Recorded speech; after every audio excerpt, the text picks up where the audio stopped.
Bonjour à tous, j'espère que la rentrée s'est bien passée pour vous et pour vos enfants. On se retrouve aujourd'hui pour parler de lecture parce que qui dit rentrée dit forcément retour aux apprentissages scolaires et à ce qu'on avait un peu laissé de côté pendant les vacances. Nous allons voir aujourd'hui comment redonner le goût de la lecture à nos enfants.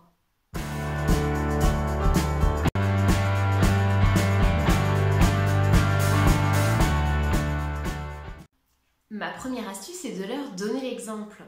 Réfléchissez. Est-ce que vos enfants vous voient prendre du plaisir à lire? Peu importe leur âge, nous sommes leur point de référence. Si nous lisons régulièrement, si nous prenons le temps de lire à côté d'eux, proche d'eux, dans les pièces de vie, alors ils vont voir que la lecture fait partie des choses que les adultes font.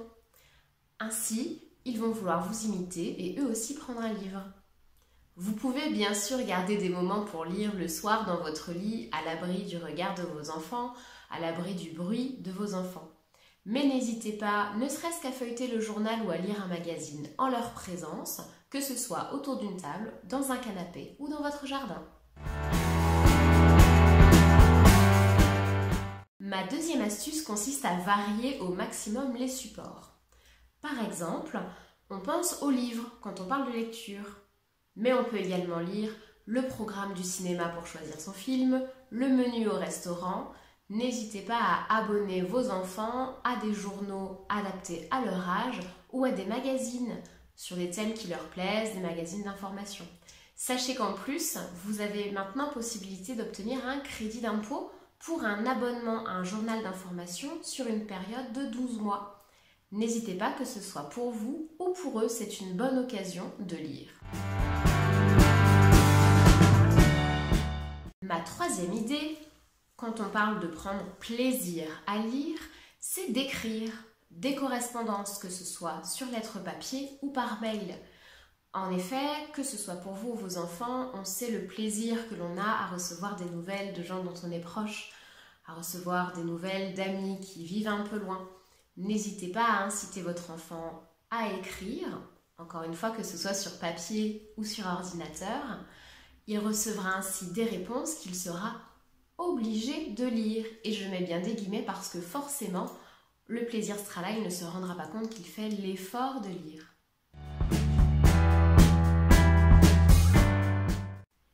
Ma quatrième astuce est de retourner la lecture. C'est-à-dire qu'il ne va pas lire ou écrire, non, il va illustrer. Choisissez une histoire qu'il connaît bien, effacez donc les images ou réécrivez le texte pour illustrer cette histoire qu'il connaît déjà, donc dans laquelle il sera en réussite. Il sera obligé tout de même de relire la page à laquelle elle est associée. Ainsi, la lecture ne sera plus le but de l'activité, mais simplement un moyen d'y arriver. Là encore, on ne fait pas le focus sur ce que l'on cherche et tout de suite, la tâche devient beaucoup plus plaisante. Cinquième astuce que l'on mettra bientôt en place à la maison, j'espère pouvoir vous en faire un retour très bientôt, c'est le rallye lecture. Notre plus grand est très intéressé par les médailles et les coupes de son papa. Nous avons donc sélectionné plusieurs livres qu'il va devoir lire à son rythme. Une fois qu'il les aura finis, le fameux rallye, il gagnera alors une médaille qu'il pourra afficher clairement dans sa chambre. Et nous referons à ce moment-là une autre sélection de livres sur des thèmes qui lui plaisent et adaptés à son âge. Ma sixième astuce est d'automatiser ce temps de lecture.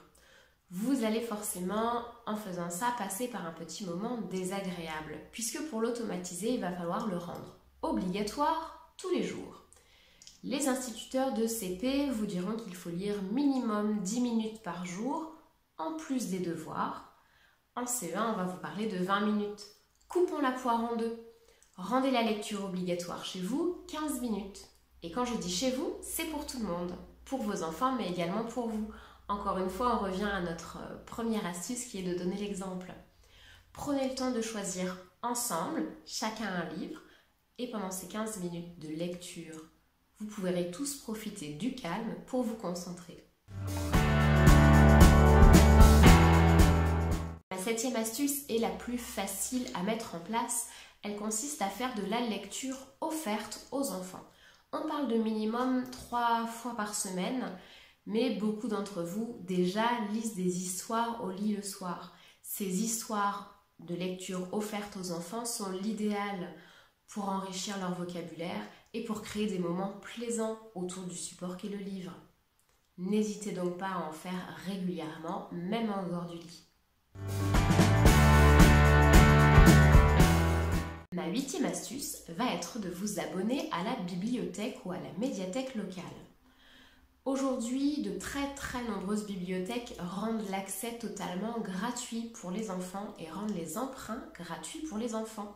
Cela va vous permettre de varier régulièrement les ouvrages que vous avez à la maison, mais également, encore une fois, de varier les supports. Les bibliothèques et médiathèques disposent effectivement de livres, mais également de magazines, de bandes dessinées, de documentaires et de tout autre support. Vous allez ainsi pouvoir varier au maximum et à moindre coût.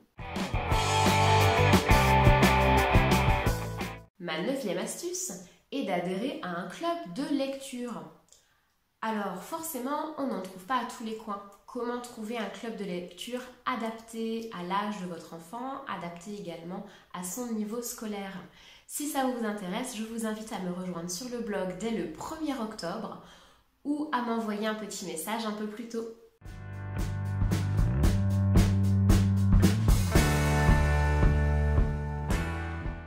Enfin, ma 10e et dernière astuce, surtout, pas de pression.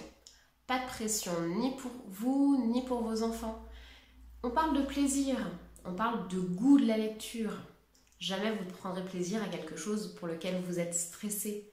Si un jour vous ratez un créneau lecture, il n'y a pas de drame. Si un jour vous lisez un peu moins que les autres, il n'y a pas de drame. N'allez pas vous mettre une pression monstre. Plaisir, plaisir et plaisir.